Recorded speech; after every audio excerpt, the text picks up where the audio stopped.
Hey there, today we're talking about hydroponics. But not the fancy kind with expensive equipment and pH meters that cost more than my first car. No, we're talking buckets. We're talking old pipes. We're talking about growing lettuce in what is essentially a glorified drainage system. If you've ever looked at a dark, abandoned space and thought, you know what this needs? Vegetables. Then congratulations, you're my people. Let's do this. Okay, let's address the obvious question. Why would anyone want to grow food underground? Isn't that like the opposite of what plants want? Well, yes and no.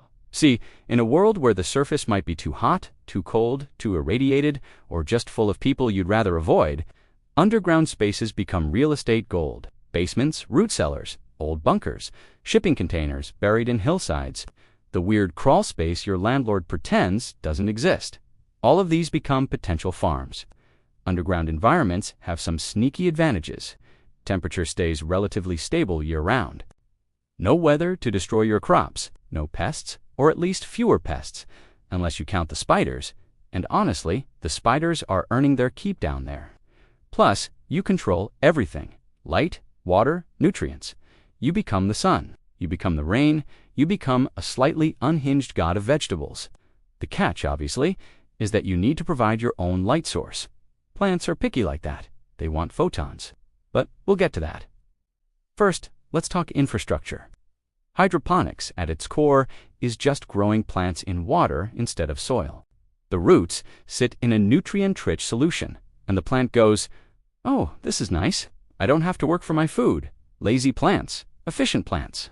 The classic setup uses these nice, clean PVC channels with perfectly drilled holes. But we're not buying anything if we don't have to. So instead, we're going to use whatever pipes we can find. Old rain gutters work beautifully, those cheap plastic ones that fall off houses during storms.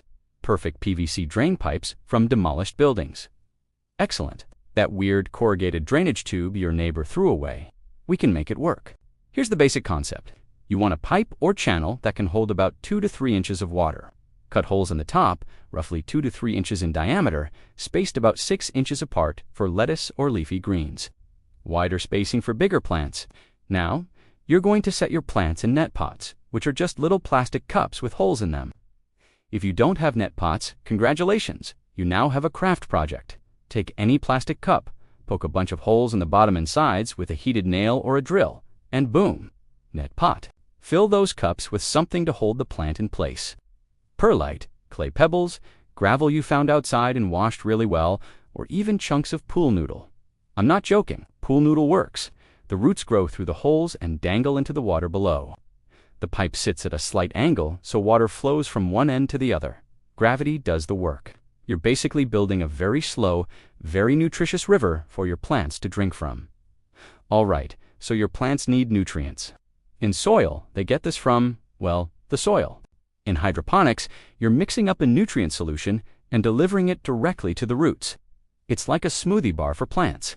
You can buy hydroponic nutrients online, and honestly, for the cost, it's worth it. But if you're going full scavenger mode, you can make a basic solution from compost tea, fish tank water, or even diluted urine. Yes, urine. It's high in nitrogen. Plants love nitrogen. I'm not going to tell you how to live your life. Now, delivery systems. The fanciest hydroponic setups use pumps and timers. We're not fancy. We're using gravity and containers with holes in them. Take a large bucket or jug and mount it above your growing channels. Poke a small hole near the bottom. I mean small. Like start with a pin-sized hole. You can always make it bigger. You cannot make it smaller. This is the lesson I have learned many, many times. From that hole, run a tube or just let it drip directly into your channel. The goal is a slow, steady flow. Not a stream, not a flood, just a constant trickle that keeps your channels topped up. You'll need to refill this reservoir regularly, but that's your new hobby now. Checking water levels. Congratulating yourself on your water levels. Becoming emotionally invested in water levels. For a more controlled drip, you can use old IV drip bags if you can find them, or make your own using a plastic bottle with a tiny hole and a piece of aquarium tubing. Pinch the tube with a clip to adjust flow rate. Look at you, you're an engineer now. Here's where things get real. Underground spaces are rarely level. You've got slopes, dips, mysterious humps in the concrete, that one corner that's always wet for reasons you've stopped questioning. This is actually fine. We're going to use the unevenness. Your nutrient solution needs to flow from your reservoir, through your growing channels, and into a collection container at the end. The collection container can then be manually poured back into the reservoir. Or, if you're feeling ambitious, pumped back up with a small aquarium pump or even a hand pump. The key is consistent slope. Your channels need to angle downward, but gently. Too steep and the water rushes through without giving roots time to absorb nutrients. Too flattened water pools, roots drown, and you get that lovely smell of rotting plant matter. A good rule of thumb is about a 1-inch drop for every 8 feet of channel length. Use shims, bricks, scrap wood, old books, whatever you have. I once used a stack of encyclopedias. The plants didn't care that they were being supported by the collected knowledge of 1987. If your space has natural drainage direction, work with it. Set up your channels to follow the existing slope. Fighting gravity is exhausting and ultimately futile. Oh, you're going to have leaks. This is not a question of if. This is a question of when and how spectacular. Let's start with prevention. Every connection point is a potential leak, where pipes join, where tubes meet containers, where you've got a little too creative with duct tape. Seal everything. Silicone caulk is your best friend. Food-grade silicone if you're particular about what touches your nutrient solution. For temporary fixes, plumber's tape, also called Teflon tape, works great on threaded connections. Waterproof duct tape exists and is marginally better than regular duct tape. Hot glue is surprisingly effective for small holes, but gets brittle over time. Now, containment. Put your entire system on a tarp or inside a larger container that can catch overflow. Old kiddie pools work great for this. So do those big plastic storage bins. If water escapes your channels, it goes into the containment system instead of across your floor and into whatever's below you. Always have a bucket and some old towels nearby. Always. The universe will test your preparedness. Stabilizing wobbly connections is mostly about reducing vibration and movement. Zip ties, wire, brackets made from bent metal, pipe clamps from the hardware store. Anchor everything to something solid. The more rigid your system, the less likely connections will work themselves loose. And check your system daily. Small leaks become you standing in 2 inches of nutrient water, wondering where your life went wrong. Okay, real talk. No plant actually likes the dark. They need light to photosynthesize. That's like their whole thing. But some plants need a lot less light than others, and those are our underground heroes. Leafy greens are your best friends down here. Lettuce, spinach, kale, arugula. They can get by on surprisingly little light. About 10 to 12 hours of moderate light, and they'll produce not as fast as they would in full sun, but they'll produce. Herbs are also solid choices. Mint is basically unkillable. Chives are stubborn in the best way. Parsley and cilantro can handle lower light conditions. They might get a little leggy, growing tall and thin as they reach for light, but they'll still taste good. Microgreens are absolutely perfect for underground growing. You're harvesting them so young that they don't need intense light to develop. Grow them, cut them, eat them, repeat. A constant supply of tiny, nutritious greens. Mushrooms, obviously, are the underground specialists. They don't photosynthesize at all. They want dark, they want damp, and they want organic material to grow on. Oyster mushrooms are the beginner-friendly choice. Give them a log or some straw, keep them moist, and they'll reward you. Avoid anything that fruits heavily. Tomatoes, peppers, cucumbers. They need intense light to produce actual vegetables.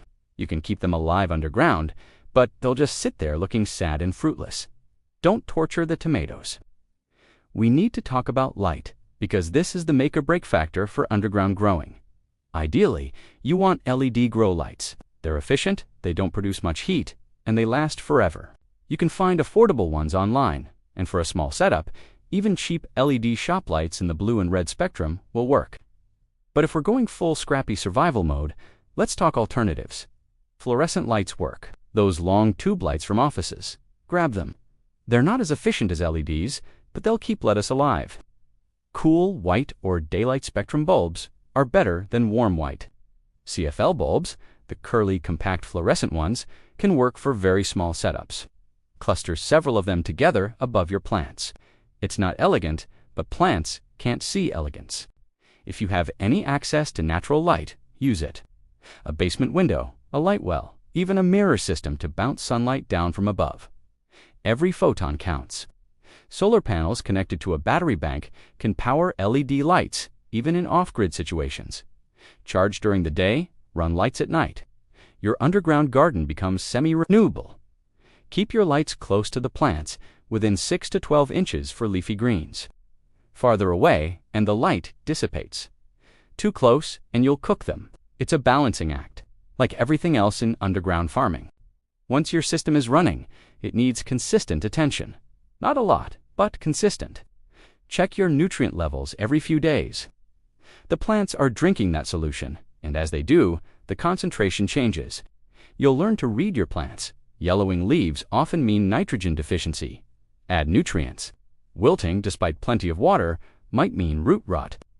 Check your drainage pH. Matters more than you'd think. Most plants like a slightly acidic solution, around 6.0 to 6.5. You can get cheap pH test strips online.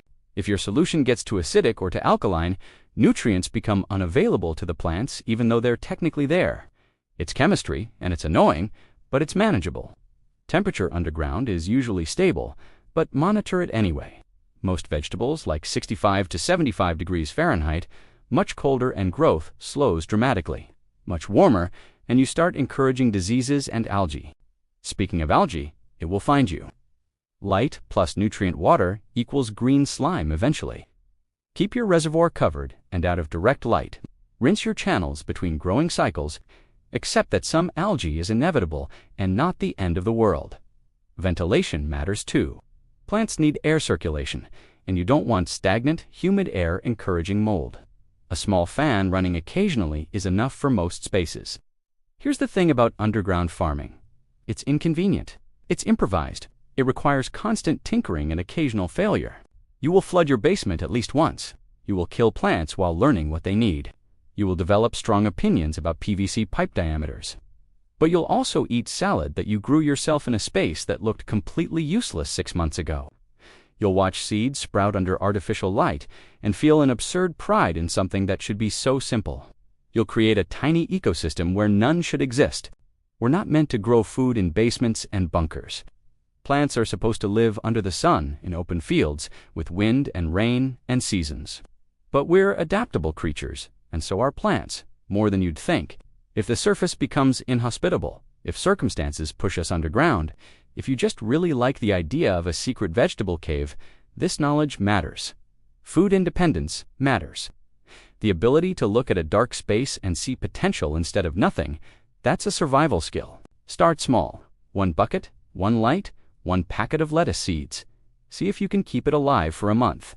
Then expand, add another channel. Try spinach, get weird with it. Because the truth is, life wants to grow. It's stubborn that way. Your job is just to give it enough light and enough water and enough time, even in the dark, especially in the dark. That's it for today. If you learned something, hit subscribe.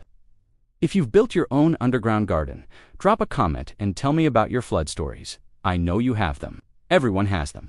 Until next time, keep growing, keep experimenting, and remember, the sun is just a really big grow light. You can make your own. Peace.